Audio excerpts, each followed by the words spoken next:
falar um pouquinho do Kardec, e aí eu tenho algumas coisas aqui. Você sabe que o Kardec uma vez duvidava que os espíritos podiam intervir na nossa vida, né? Tem um fato curioso aí, ele não sabia como que funcionava isso, ele não imaginava que isso fosse real. Aí um dia teve um amigo que chamou ele e falou: olha, me pediram para fazer um teste com você, para você ver como é que os espíritos interferem na vida das pessoas. Aí levou o Kardec numa peça de teatro, uma ópera, sei lá, alguma coisa assim. Chegando lá, o Kardec ficou lá olhando e tal, vendo a ópera e tal, bom, mas e aí, o que vai acontecer aqui, né? Aí falou: não, espera, é para você esperar um pouquinho, daqui a pouquinho vai falar o que vai acontecer aqui. O médium falou para ele, né? Aí o médium levantou uma determinada hora e falou assim: escuta, Kardec, você estava com dúvida de saber se os espíritos realmente interferem na nossa vida, né? Então, o espírito está pedindo para você olhar para aquela galeria ali, ó. Tem duas senhoras sentadas lá, não tem? Tem duas senhoras sentadas. Elas estão observando a ópera, aqui a peça, a ópera de teatro aí, estão muito atentas, não estão? Estão muito atentas, sim, estão assim, quase que, nossa, aquela coisa forte, né? Vendo aquilo de uma força danada. Então o Espírito está dizendo aqui que ele vai tirar as duas de lá daquele balcão e elas vão embora e não vão voltar mais. Como é que vai tirar as duas mulheres tão atentas, querendo saber o final do negócio aí? Imagina que ele vai tirar ela de lá. Tá bom, né? Ficou na dele. Tá. Aí ficou sentadão lá e tal. De vez em quando ele olhava assim, né? Para ver o que estava acontecendo lá. E de repente ele viu as duas mulheres conversando uma com a outra. Aí virou de novo, voltou outra vez de olhar. Eles levantaram, ficaram lá mais um pouquinho, como se lamentar, sair do salão, né? E aí, daqui a pouquinho, elas viram as costas, vão embora, desce lá as escadas, ele está vendo elas irem embora, saíram para a porta de fora do teatro e foram embora. Aí o Kardec teve que acreditar que os espíritos podem intervir na nossa vida, né? Olha só. E é interessante porque a gente não tem essa ideia. A gente pensa que nós somos senhores de nós mesmos, não é mesmo? E os espíritos estão aí ao nosso redor e a gente nem sabe disso. Por isso que os benfeitores falam para a gente fazer o bem. Porque quem faz o bem não tem que temer nada, não tem medo de nada, nem de ninguém. Ele pode andar com a cabeça erguida, tranquilo, e ele sabe que está tudo bem, porque ele não tem desejo de fazer mal para ninguém, não tem vontade de fazer nada errado para ninguém. Porque se eles podem intervir na nossa vida, por exemplo, você está no trânsito e alguém faz alguma coisa errada no trânsito e você se inflama. Às vezes é o que basta para a gente ficar uma encarnação inteira depois se lamentando, né? É o que basta. Bom, mas isso é uma das curiosidades de Kardec, mas tem outras curiosidades de Kardec. Todo mundo sabe que ele foi casado, não é mesmo? Foi casado com a doce Gabi, Amélie Baudet, e passou acho que uns 35 anos casado com ela. Ela dava um apoio muito grande para o Kardec, mas muito grande mesmo. Até que teve um dia que o Kardec estava aborrecido, chateado, porque era assim, né? Tá começando um negócio que tá todo mundo xingando, reclamando, pichando, tocando o pau em cima. É claro que vai ter momento que ele vai ficar meio desanimado. Então tá meio desanimadão lá na casa dele. A Amélie trouxe um chazinho para ele beber. Ele bebeu o chazinho, mas não ficou do mesmo jeito. Com um monte de coisa lá na mesa para mexer, as correspondências, as coisas. Até que a doce Gabi entra no gabinete dele, lá no escritorinho dele, e traz um pacote assim. Tá, entrega o pacote para ele. Um pacote? É para você, é para mim? Tá, põe aí. Eu não sei, teve uma curiosidade de saber o que era aquilo. Aí ele abriu o pacote e viu que era um livro ricamente encadernado. Antigamente encadernava-se livros, essas coisas, né? Tem gente que tem biblioteca, assim, tem todos os livros certinho, tudo igualzinho, né? Encadernadinho, gravado a ouro, assim, né? Douradinho, os títulos dos livros, tudo bonitinho. E aí o Kardec viu que se tratava do Livro dos Espíritos, estava escrito lá. Meu Deus, que coisa, né? Aí ele pegou e abriu. E estava escrito assim, um recadinho assim: e a minha também. E a minha também? O que, né? Todo mundo ia abrir a segunda página ou não? Se tivesse escrito isso, a gente ia para a segunda página ou não? Olha a didática que os espíritos têm, a gente nem imagina, né? E a minha também, mas e a minha também o quê? Aí ele abre a segunda página e tem um relatório lá escrito: esse livro salvou a minha vida, e papapi, papapá, papapá, papapá. E a que estava escrito por cima, estava escrito e a minha também, né? Só que tinha uma carta dentro. E na carta o moço estava dizendo o seguinte, que ele tinha encontrado aquele livro no parapeito de uma ponte do Rio Sena. Ele ia se precipitar lá para o Rio Sena, que ele queria se suicidar. Ele tinha perdido a esposa, era um casal jovem, tinha todo aquele sonho de juventude, de casamento, estava tudo assim, não é? E a esposa veio a falecer, veio a óbito, e ele ficou transtornado, perdeu o chão. E aí ele pensou assim, para que eu vou continuar vivendo? Não tem mais sentido a minha vida. É aquelas ideias do suicida, não é? Eu sei que ele foi lá para esse tal dessa ponte do Rio Sena para se precipitar para lá para baixo. E ficou sentado ali pensando. Ele era um gráfico, trabalhava em encadernação de livros, em gráficas de encadernação. E ele estava ali pensando na vida e tal, vou subir aqui, vou dar fim na minha vida. Aí quando ele apoia assim para subir, ele apalpa alguma coisa assim esquisita, assim, um tuchinho de papel, né? Vê um tuchinho de papel, se pega, aquele tuchinho era um livro, que era justamente esse livro aí. Aí, vocês conhecem essa história? Ai, meu Deus do céu, acho que eu estou repetindo. Não estou repetitivo, não? Não. Passa no filme dele, né? Ah, passa no filme? Tem um filme que passa. Então, é uma história de Humberto de Campos, essa história. Bom, aí ele pega o livro, senta de novo lá onde ele estava sentado e começa a ver o livro. Aí ele começa a se interessar pelo livro, perguntas e respostas, e vai, e o dia amanhece, e ele está vendo aquele livro, está tão entusiasmado, fala, não, vou voltar para casa, eu quero ler esse livro aqui, porque está muito interessante. E no fim ele se dissuadiu da ideia de se suicidar. Então era por isso que o livro tinha salvado a vida dele também, a minha também, não é? E o Kardec, quando viu isso, ficou com o coração cheio de luz, de amor, de esperança, ficou tão feliz de pensar assim, todo esse esforço pelo menos serviu para uma pessoa. A ideia dele foi essa, né? Uma pessoa, que ele conhecia, que ficou evidente que aconteceu, né? Tudo isso por causa de uma pessoa, graças a Deus, ficou muito feliz. Aí ele foi lá no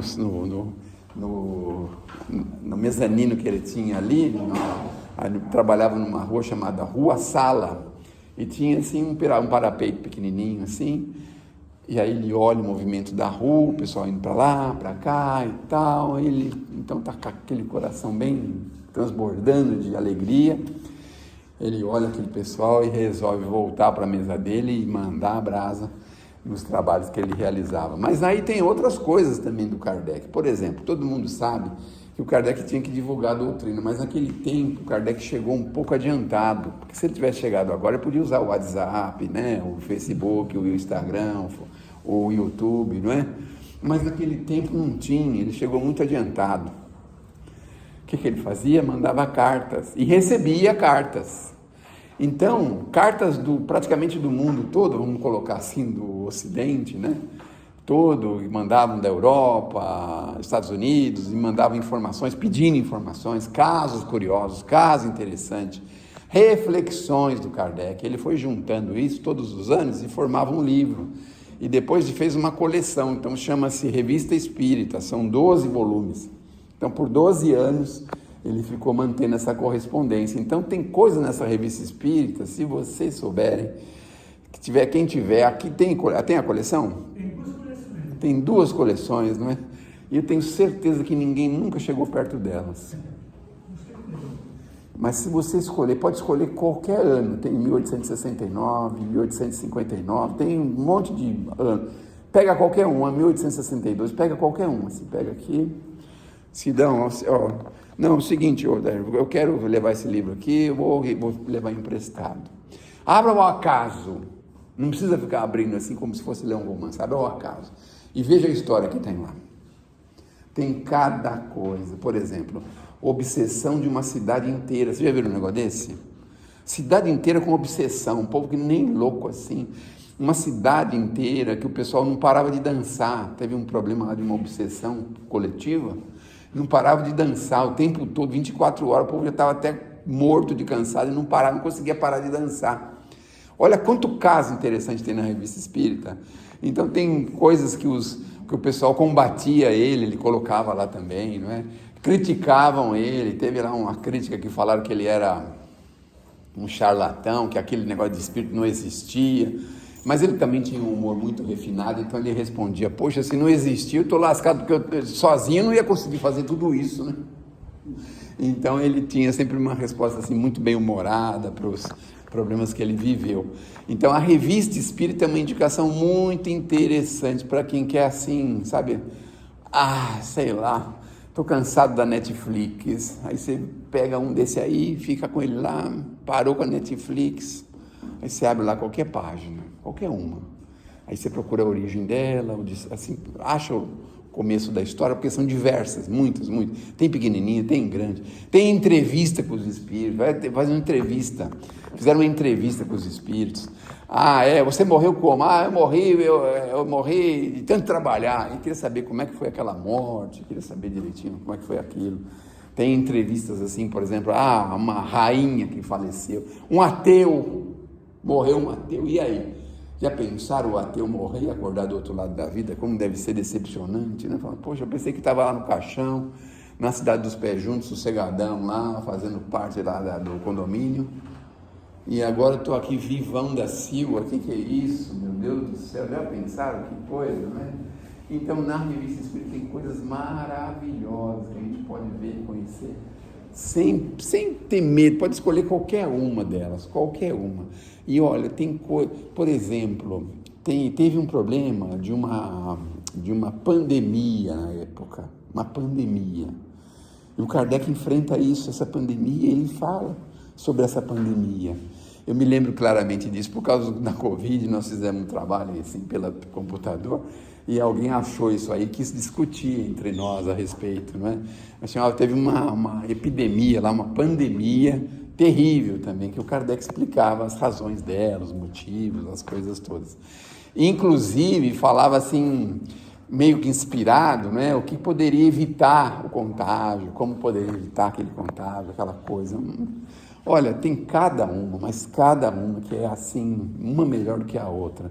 Então, se a gente tiver condição de fazer isso, é só no mês de outubro, viu? Novembro, dezembro, janeiro, até o ano que vem, até outubro que vem, vocês não precisam ver nada do Kardec. Só esse mês de outubro, tá certo? Só esse mês. Os outros meses pode esquecer. Pode procurar outras coisas para ver, mas no mês de outubro, se vocês puderem, seria muito, muito, muito bom se tivessem acesso a isso. Mas o Kardec não tem só o Pentateuco, que são os 5 livros. Todo mundo já deve ter ouvido falar: livro dos Espíritos, livro dos Médiuns, Evangelho segundo o Espiritismo, o Céu, o Inferno e a Gênese. Por exemplo, na Gênese é um estudo, né? Tem 2 partes, é dividido em 2 partes. Tem a parte do estudo da geologia e geografia do planeta, e depois tem os milagres de Jesus. Olha só, tem uma história lá a respeito dos milagres de Jesus, como é que ele curou o cego, aquela coisa toda lá. Tem até uma história lá de um Homem-Aranha que tinha naquela época lá. Aí o Homem-Aranha ficava assim, sempre assim ao redor, assim, nunca chegava, aproximava, assim, quando ele podia ele aproximava, né? Mas ele conta os milagres de Jesus porque, na verdade, na doutrina espírita nós temos um problema com isso, porque Deus não pode derrogar as suas leis. Mas o Kardec chega a uma conclusão fantástica. Ele diz para a gente o seguinte: a gente pode adiantar ou atrasar os ponteiros de um relógio sem estragar o mecanismo. A gente pode, não é mesmo? Então, a questão desses milagres não é que Deus revoga as suas leis. O que pode acontecer é que está adiantando ou atrasando algum mecanismo. Vou dar um exemplo para vocês prático. A gente tem um programinho, um grupo do WhatsApp chamado Rádio Mensageiros. A gente lê as mensagens do Chico, que mandava para os pais, irmãos, aquela coisa toda de falecidos. E numa delas teve um caso de um rapazinho que teve um sonho. Olha o sonho que ele teve, olha que legal. Escuta, você pode escolher, você tem 2 opções. Você pode morrer agora, nos próximos dias, ou você pode esperar 40, 50 anos para morrer. O que você prefere? Mas como assim, meu Deus do céu? É um sonho. É assim, se você desencarnar agora, você pode ainda voltar e ficar na mesma família que você tem hoje. Se você quiser esperar os 50 anos, 40, 50 anos, aí talvez você não consiga ficar na mesma família. Olha só que coisa interessante, não é? Então, o que ele escolheu? Por que ele quis voltar na mesma família? Porque ele tinha um amor muito grande por aqueles e aqueles tinham um amor muito grande por ele. E aí ele falou assim, então tá bom, eu desencarno agora e volto na mesma família. Aí ele desencarnou, umas semanas depois desencarnou de um acidente, ele tinha um compromisso com o gume. O gume, todo mundo sabe, né? O gume é a faca, né? Tinha um compromisso com o gume, morreu num acidente. E aí, na mensagem que ele está mandando lá para a senhorinha, acho que é a mãezinha dele, falou assim, você vai saber quando eu vou voltar, porque a hora que tiver uma criança escorregando de meia na cozinha, sou eu que vou estar lá. Ele já até falou como é que ele ia aparecer para a avó, como é que a avó ia ter certeza que era ele. Olha só, sabe aquele negócio de escorregar assim no azulejo? Então, ele falou que ia escorregar no azulejo quando ele estivesse lá, pequenininho. Era como é que se fala? O sinal mostrando quem estava voltando. Então Deus não precisou alterar os mecanismos do relógio, tá vendo só que coisa interessante? Então é um milagre que a gente vai conhecendo a respeito das coisas maiores da vida. Bom, o Kardec tem um livro, somente um livro específico falando sobre obsessão. É um livrão assim, tem diversos casos de obsessão. Mas a gente não precisa desse livro porque, sinceramente, né? Quem é que tem obsessão aqui? Especialmente aqui, nesse bairro aqui, parece que não tem ninguém que tem problema obsessivo, né? Aqui é todo mundo tranquilo. Nós não precisamos saber nada sobre obsessão, estamos tranquilos. Então esse livro para nós é descartado, não precisamos nem pensar nele, tá certo? Bom, tem Espiritismo em sua mais simples expressão, que é um livrinho piquititico, assim, qualquer criança lê.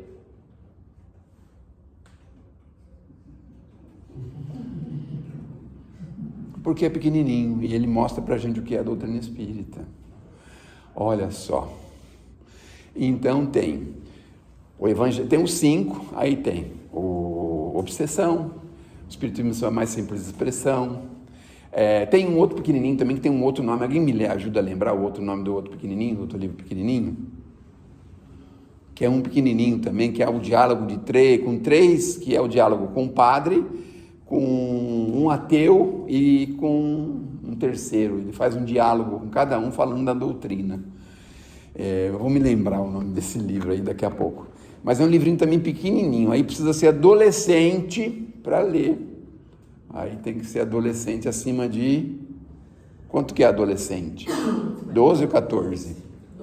12, né? Quantos anos tem? 7. Então ainda não é adolescente, né? Você tem 7? 6. Ah, 6, é. Então, tudo bem. Quando for conveniente, você fala que tem 5. Quando você for passar no metrô, por exemplo, você fala que tem 5. Aí você passa por baixo, né? E quando for conveniente, você fala que tem 7, 8, 9, né? Assim, né? Alguma coisa assim. Para dormir na casa dos outros, você fala, eu já tenho 8 anos, né, vô? Posso dormir, né? Bom, então tem todos esses livros e a gente pode conhecer a doutrina. O Kardec conversava com dezenas e centenas de pessoas e tinha uma correspondência com o Brasil, vocês sabiam disso? Tinha um camarada aqui no Brasil que trocava correspondência com o Kardec, sabe como era o nome dele? Camille Flammarion? Talvez não, esse talvez, né? Esse eu não tenho certeza. Mas o Bezerra de Menezes trocou algumas cartas com ele, 1 ou 2 cartas com o Kardec na época, não é? Então Kardec se correspondia com muita gente. Bom, ele ficou casado por mais ou menos uns 35 anos. Ele conheceu e trabalhou com a doutrina espírita quando ele já tinha mais de 50 anos, né? 1857, ele é de 1804, ele tinha 53 anos, né? Quando ele começou a doutrina espírita. Então ele já começou já com uma certa madureza. Todo mundo sabe que ele era professor, mas você sabe da reunião que teve para ele vir encarnar na Terra? Teve uma reunião no mundo espiritual. Olha que interessante. Eu estou falando coisa diferente de Kardec, eu estou falando a mesma coisa que todo mundo fala. Porque se todo mundo fala a mesma coisa, vocês devem estar cansados, né? Eu posso mudar de assunto também, né? Não? Posso contar umas fofocas de Kardec. Querem saber algumas fofocas de Kardec? Eu sei algumas, posso contar. Fofoca de Kardec, sabe onde tem? No Céu e Inferno. Porque na segunda parte do livro Céu e Inferno, ele conversa com os espíritos que faleceram. Ele pega um monte daquelas cartas e põe lá na segunda parte do livro Céu e Inferno. Então, ateu, rico, pobre, trabalhador, preguiçoso, malfeitor, tudo quanto é tipo de gente, ele quer saber como é que desencarnou. Então eles vão explicar lá como é que foi a chegada no mundo espiritual, o que aconteceu por lá. Ele vai explicar tudo isso pra gente lá no livro Céu e Inferno, segunda parte, tá certo? Como a gente não gosta de fofoca, esquece esse livro aí, tá bom? Não precisa ler o Céu e o Inferno, porque a primeira parte, eles falam dos dogmas da Igreja Católica. Céu, o inferno, né? Aquelas coisas que a Igreja Católica tem muito forte, purgatório, anjo, demônio, essas coisas, que ele enfrenta isso de uma forma bem racional, bem tranquila. O livro dos médiuns, por exemplo, é um livro para as pessoas entenderem como é que funciona aí essa questão de comunicação com os espíritos. É a mediunidade, é um tratado de mediunidade, o livro dos médiuns. Todo mundo quer ser médium de um jeito ou de outro, todo mundo quer, né? Só que a gente só quer ver benfeitor, não é isso? Para ver malfeitor no mundo espiritual, ninguém quer ser médium. A gente fecha o olho, fecha o ouvido, né? Muda da cidade, muda de casa, mas todo mundo tem essa capacidade. E lá no livro dos médiuns a gente sabe como lidar com isso, ensina a gente, dá muitas dicas para a gente sobre mediunidade, que todo mundo tem mediunidade, isso não pode negar. Vocês sabiam que os médiuns são enganados? Sabiam disso? Todos os médiuns são enganados, todos. Tem um episódio interessante do Arigó. Já ouviram falar do Arigó? Aquele moço que fazia curas com gonhas de campo. Ele tinha um mentor chamado Dr. Fritz, isso mesmo. Bom, o Arigó se lascou todinho porque ele ficou confiando muito no espírito, queria dirigir o carro de olho fechado. Aí uma curva lá, ele não fez a curva, bateu o carro lá, morreu. O Arigó alertou ele disso, mas o Fritz alertou ele disso, mas teimoso, né? Bom, olha o que é a mediunidade para o bem. Quando chegava uma pessoa que estava totalmente desenganada pelos espíritos, ele não falava isso para a pessoa, para a família da pessoa. Isso aí, se dá dos pés juntos já essa semana, mais tardar semana que vem. Não falava isso de jeito nenhum. O código dele com os trabalhadores, sabe como é que era o código? Falava assim: olha, minha irmã, agora o Dr. Fritz não tem nada que possa ajudar, mas ele está recomendando que você intensifique a leitura e o estudo do Evangelho junto com ele, em voz alta, junto com ele.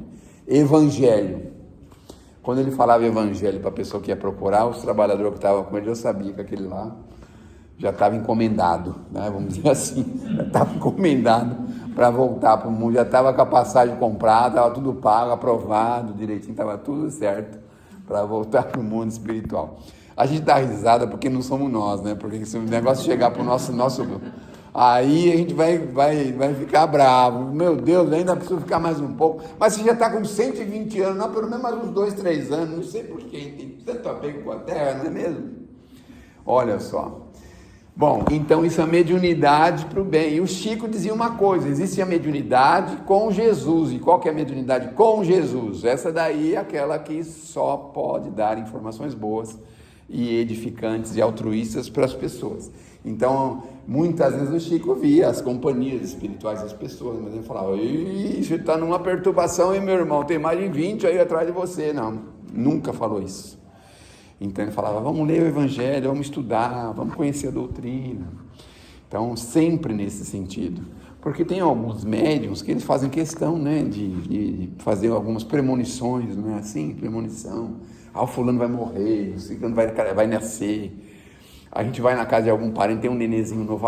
Essa daí é sua avó que voltou, sabe? Umas coisas assim que os médiuns falam, né? Que a pessoa fica meio assustada, né? Então, mediunidade com Jesus é sempre para o bem, sempre falando coisas positivas, coisas boas. Essa é a ideia, não é? Bom, depois tem o Evangelho segundo o Espiritismo, que são as máximas de Jesus explicadas pelos Espíritos. As máximas morais. No Evangelho não tem essa história se cortava, repartia o cabelo, se usava túnica, se usava sandália, nada disso. Se era moreno, se era escuro, se era branco, se era claro, nada disso Kardec enfrenta. Só a parte moral do Evangelho de Jesus. Só a parte moral. E o que é melhor, que a gente talvez nunca tenha percebido, quem responde, quem explica são os espíritos. A maior parte dessas passagens são os espíritos que explicam para a gente, né? E aí a gente tem condições de absorver mais e melhor. É o Consolador prometido por Jesus, que está lá em João, e que a gente ainda não entendeu muito bem esse Consolador. A gente ainda está patinando um pouquinho em cima dele. E aí nós temos o Livro dos Espíritos. Oh, que beleza, não é? 1019 perguntas e respostas. E assim, né? Quem não gosta de ler, não precisa ler como se fosse um livro, um romance, mas pode procurar uma perguntinha que acha mais interessante, assim, por exemplo, sobre divórcio, casamento. Pode procurar uma perguntinha, assim, por exemplo, sobre dinheiro, sobre riqueza, sobre poder, sobre espíritos inferiores, espíritos superiores. A gente pode perguntar sobre o que é Deus, a gente pode perguntar quem é o maior espírito que já passou pela Terra, sabe? Essas coisas aí tá lá, tá escrito pra gente entender. Então a gente vai começar a compreender assim. Olha como é libertador. A primeira pergunta. Aliás, eu tenho um segredo, eu ia falar para vocês no final, mas vou antecipar um pouquinho esse final. O que eu ia dizer para o final? O Kardec era professor. Então, até os espíritos tinham medo dele quando ele ia questionar as coisas, porque dava a impressão que era uma chamada oral ou ia fazer uma prova com os espíritos, porque eles tinham medo. O que ele vai perguntar, né? Meu Deus do céu, será que a gente vai passar? Será que não vai? O pessoal, os espíritos tinham medo do Kardec. Bom, o Kardec é tão assim, tão didático, que quando ele desencarnou, colocaram lá no túmulo dele, talvez por vontade dele, última vontade, tem uma frase no túmulo de Kardec, lá no Père Lachaise, lá na França. Quem já foi lá no Père Lachaise? Ninguém aqui? Tá na hora de fazer uma excursão lá para a França, viu? Eu fui na outra, eu esqueci. Na outra o quê? Encarnação? Na outra encarnação. Então tem uma frase de Kardec que é muito conhecida lá no túmulo dele, lá no túmulo druida, é uma edificação druida, assim, tem pedras, assim, E o que é interessante, olha o que é interessante, é o túmulo mais visitado do cemitério. E olha que não tem só o Kardec lá não, tem filósofos importantíssimos, tem cantores importantíssimos, tem artistas importantíssimos, mas o mais visitado é do Kardec. Ninguém sabe por quê, né? Interessante. É porque é assim, quando você vai lá, aliás, eu não vou falar a frase para vocês ficarem motivados a ir lá, porque tem uma vantagem de conhecer essa frase. Sabe qual que é a vantagem? O Kardec deixou uma frase que diz assim: você não quer ler nenhum livro espírita, não quer saber nada de espiritismo, se você aprender essa frase aqui, você não precisa fazer mais nada. Olha só, é o resumão da doutrina. Então, vocês querem aprender essa frase? Qual que é? Para não precisar ler mais nada da doutrina? Não, né? É melhor deixar eles procurar, né? Qual que é, né? É melhor não falar, né? Então, o senhor sabe, o senhor Cícero? Morrer, nascer, viver... Renascer, progredir sempre, tal é a lei. Nascer... Não, mas Como é? ele foi para a França. É francês. Então, vejam, gente, se a gente conseguir introspectar essa ideia de que a gente nasce, morre, volta a viver, reencarnação, meu Deus do céu, se a gente vai voltar, como que a gente vai voltar? Se a gente vai voltar, vai entender que existem leis. Se existem leis, nós estamos a favor ou contra as leis, praticamos coisas a favor ou contra as leis. Se precisamos progredir, nós temos que fazer o quê? Melhorar. Olha só, meu Deus do céu, tem um resumo aí. Então, Kardec deixou esse resumo. Acho que é por isso que todo mundo vai para lá para ler a frase, para não precisar ler. Então, quem quiser ir para a França e ler aquela frase lá no túmulo dele, depois pode esquecer, não precisa ler mais nada, não precisa fazer mais nada, é só cumprir o que está naquela frase. É mais ou menos como Jesus, né? Ele deixou para a gente resumir os 10 mandamentos. Lembra que ele resumiu? Em vez de falar 10 mandamentos, ele falou só um, que na verdade é mais ou menos 2, né? É assim, amar sobre todas as coisas, e o que mais? Não precisa de mais nenhum. Olha só. E olha, se a gente cumprisse esses 2 mandamentos, não precisava ler mais nada, fazer mais nada. Eu acho que o Chico soube dessa história, sabe por quê? O Chico fez o seguinte: antes de desencarnar, ele estava assim, com uma idade bem avançada, ele falava assim: na próxima eu quero dar um tempo para o lápis, eu não quero mais escrever mais nada. A minha vontade, assim, o meu desejo era nascer numa ilha em que ninguém soubesse nem ler nem escrever, sabe assim? Para ele não precisar se preocupar com o lápis mais, por uma encarnação, não mexer mais com a escrita. Então ele queria nascer sem ler e sem escrever. Mas se a pessoa souber disso, só esse preceito de Jesus não precisa mais nada, não é mesmo? Amar a Deus sobre todo, confiar em tudo, meu Deus do céu. Você está esperando o ônibus na chuva lá, confia que ele vai passar. Pronto, acabou. Não é mesmo? Está diante de uma situação difícil lá, confia, o Pai sabe disso e você também precisa daquilo, não tem como escapar. Está lá na mesa de quê? Você entendeu rápido essa mesa aí? Não. Podia estar na mesa fazendo um jantar, Ele falou, mesa de cirurgia? Eu estava nessa mesa aí. Você estava?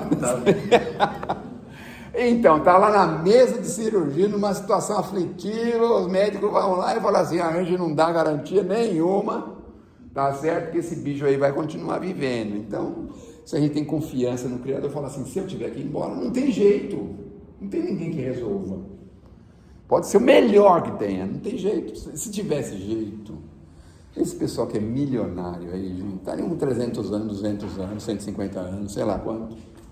Mas não tem jeito, tem hora que não tem mais jeito. E aí a gente tem que ir embora mesmo, não tem jeito. Não é? Então, confiar em Deus. E outro, se você amar o semelhante, você vai ter medo do quê? Você vai ter medo de enfrentar o quê? Se você tem amor, não, isso não é para mim. Vai respeitar o seu semelhante profundamente. É igual a história de um japonês. O japonês sentou no banco do avião, na parte da frente. Aí tinha um camarada sentado atrás. E o japonês então se levantou com toda a educação e falou assim, o senhor acha que pode incomodar o senhor se eu baixar o banco? Porque os aviões têm uns bancos bem curtinhos, eu não sei bem, mas parece que é assim, bem estreitinho. Se abaixar, fica praticamente em cima da outra pessoa, né? O banco do avião, né? Ele falou, não, de jeito nenhum, não tem problema, pode abaixar, não tem problema nenhum, né? Aí o japonês foi lá, abaixou, olhou assim, voltou para o banco de novo e sentou no banco. E vai, viajou, quase chegando lá, onde ficou encafifado, falou, o senhor não falou que ia abaixar o banco? Falou, não, senhor, porque eu vou incomodar o senhor. O senhor falou que não, mas eu vou incomodar, eu vi que eu vou incomodar. Olha o respeito pelo semelhante. Então, sabe assim, você vai parar o carro na frente da garagem de alguém, mas não mora ninguém aí. Bem naquele dia vem o dono para ver, fiscalizar o imóvel. Não é assim? Então, se você respeitar, amar profundamente seu próximo, olha aí. E aí vem o Kardec e fala assim, você vai morrer, vai renascer, vai progredir, seu infeliz. Não tem jeito, isso é a lei. E a gente fica segurando a corda no buraco, dentro do buraco. Tá ruim, porque se a gente soltar, vai lá para baixo, não sabe o que tem lá para baixo, mas a gente não quer sair dali. Quer ficar amarrado, pendurado ali, segurando, passando uma força lascada. Vamos te puxar, não, pode deixar eu aqui, tá bem, tá tudo bem aqui, eu arrumei uma graminha aqui que eu tô apoiando o pé aqui, tô seguro aqui, tá tudo bem. A gente não quer conhecer, se libertar.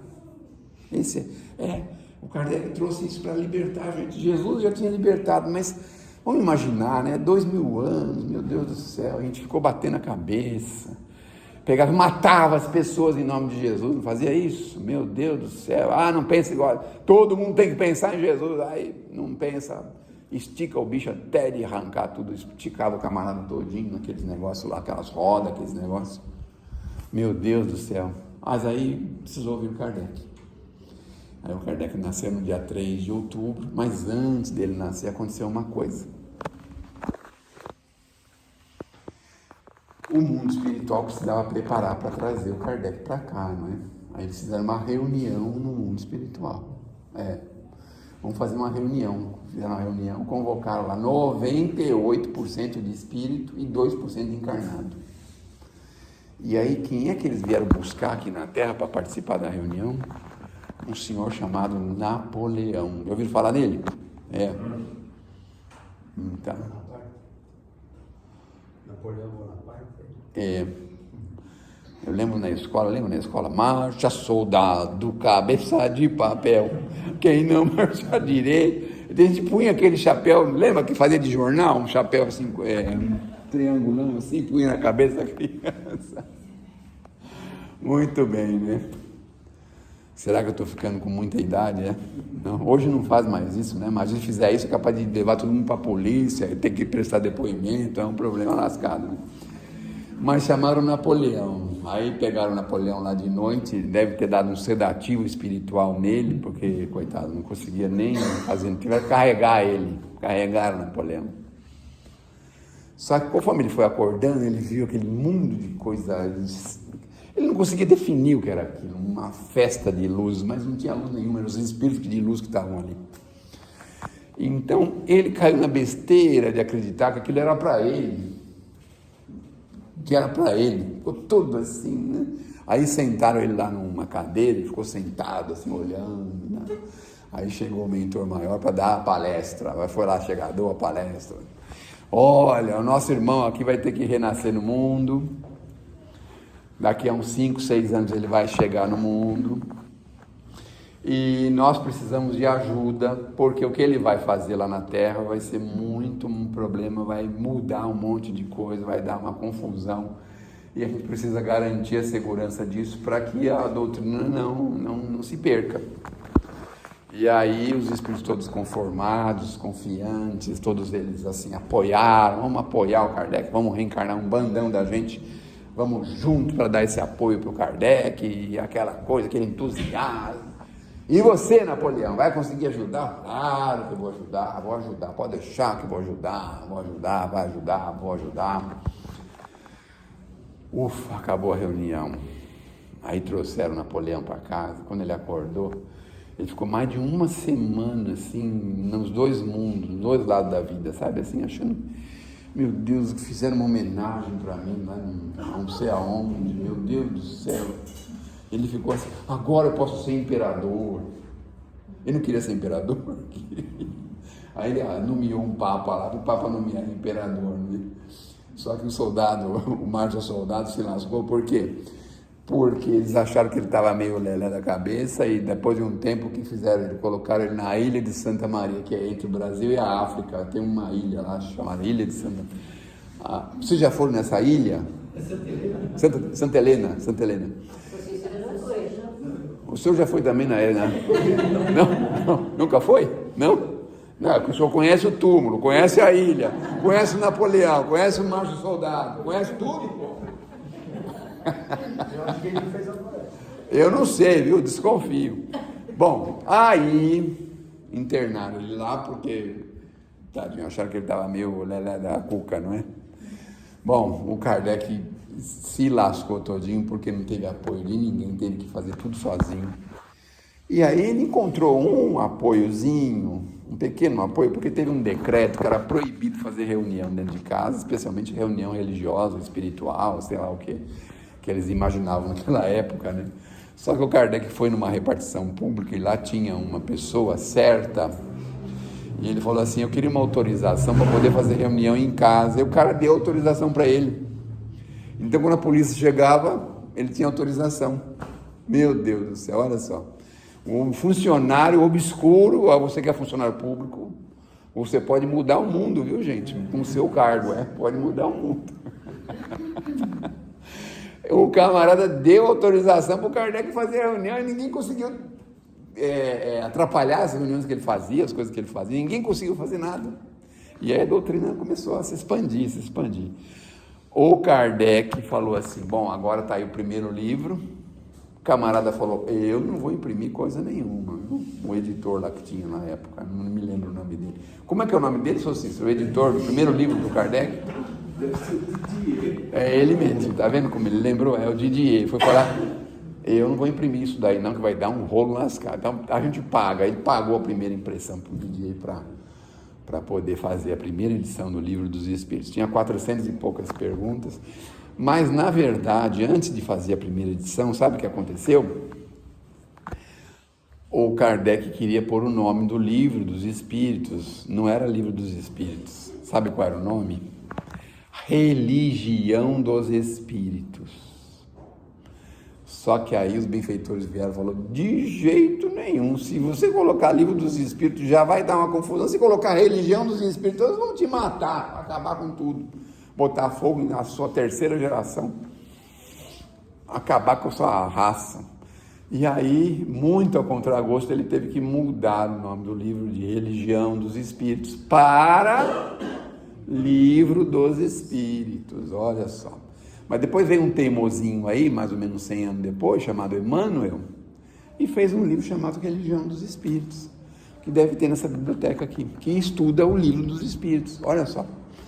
Bom, então Kardec fez a primeira edição, maravilha, pagou do bolso. A segunda edição, a terceira, ele já trouxe mais perguntas e respostas, então passou para 919 na segunda, terceira edição, e aí é o que nós temos hoje. Todas as perguntas e respostas que o Kardec conseguiu fazer e fez e teve as respostas. Mas também é interessante porque o Kardec tinha vendido um lote de livro na Espanha. Só que teve um problema, né?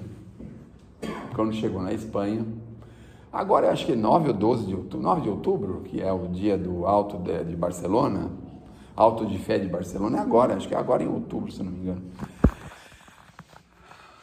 Os livros chegaram lá e os padres inquisidores, dentre eles eu,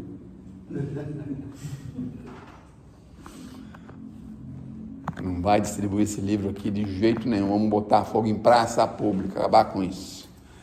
Mas a gente que é espírito humano, cheio de defeito humano, cheio de pequenez humana, cheio de fraqueza humana, a gente acha que isso resolve os problemas, né? Bota fogo, queima e resolve. Sabe o que aconteceu? Eles foram lá, fizeram o auto de fé, o Kardec ficou nervoso, porque ele pagou todos os impostos, os selos, pagou tudo, e mesmo assim eles queimaram. Eles foram queimar na praça pública, o povo estava de longe olhando, falando, meu Deus do céu, o que eles estão queimando, né? Aí quando acabou tudo, todo mundo foi embora, veio aquele mundo de gente lá tentando recuperar os pedacinhos que sobraram para saber por que eles queimaram aquilo. Então aquele auto de fé explodiu de curiosidade entre os espanhóis, toda a Europa ficou muito assim interessado em saber o que era aquilo. Então, ao invés de abafar, eles ajudaram a divulgar. O Kardec nervosão lá sentado na casa dele, o espírito fala assim, mas Kardec, isso aí vai ser bom para nós, fica tranquilo, tá tudo certo. Mas eu paguei o selo, o bebê chorão. Fica tranquilo que isso vai ser muito melhor para nós. E foi mesmo, né? Porque depois ninguém conseguiu segurar mais, né? O Didier lá deve ter enricado só com o Livro dos Espíritos, que ele não queria publicar, não é mesmo? Muito bem. Já falei um monte de curiosidade do Kardec, tá certo? Para vocês. Falei até do Auto de Fé, dessas passagens aí diferentes, interessantes sobre o nosso irmão Kardec. Eu vou aqui dar uma olhadinha para ver se eu encontro alguma coisa que eu não falei para vocês. E aí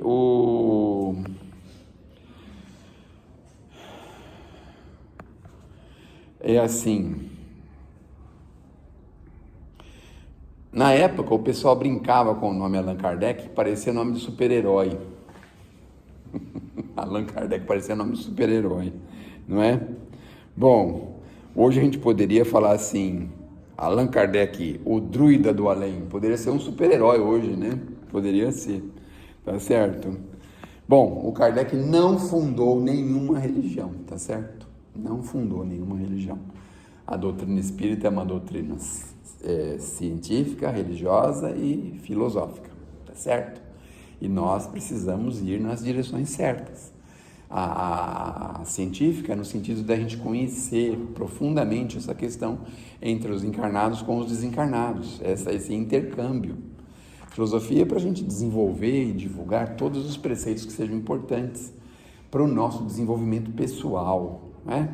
E religião, obviamente, com Jesus, para a gente fortalecer o nosso sentimento moral, fortalecermos a nossa moral. Por isso que nós somos ciência, filosofia e religião. Que Deus nos abençoe, que Jesus nos ilumine.